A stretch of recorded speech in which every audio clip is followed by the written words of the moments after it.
ஓம் சக்தி. உலகமெல்லாம் சக்தி நெறி ஓங்க வேண்டும். ஒவ்வொருவர் மனக்குறையும் நீங்க வேண்டும்.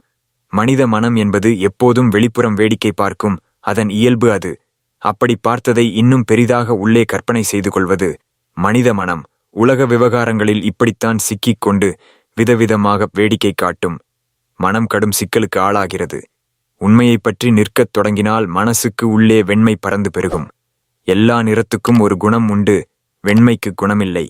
எப்போதோ நட்ட விதை முளைத்து மரமாக கிளை பரப்பி நட்டது நான்தான் என்பதே மறந்து போயிருக்கும் போது மடியிலே வந்து விழும் கனி. மனம் மனதை பற்றி கொள்ள மற்றவையெல்லாம் மறந்து போகும். மனம் மனதோடு பேசுவது கூட ஒரு கூடல்தான். மூச்சு உள்ளே புகுந்து வெளியே வருவதும் ஒரு கூடல்தான். பார்வை ஒன்றின் மீது பட்டு ஒரு விஷயம் புரிவதும் கூடல்தான். நான், நீ, அது, இது என்று எதிரும் புதிருமாக பிரித்து வைத்து இருப்பவர்களுக்கு இது புரியாது. தன்னை காணாமல் போக்கியவருக்கு எல்லாமும் தான் என்று புரியும். எல்லா இடத்திலும் இருப்பதே இங்கும் இருக்கிறது. இங்கு இருப்பதுதான் எல்லா இடத்திலும் இருக்கிறது.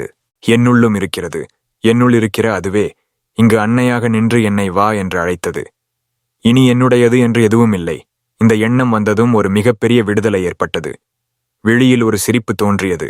புத்தியில் ஆனந்தம் ததும்பி நின்றது. ஆன்மீக உணர்வில் தெளிவு தரும் சுகத்தின் அனுபவங்களை எத்தனை வார்த்தைகளில் சொன்னாலும் புரியாது.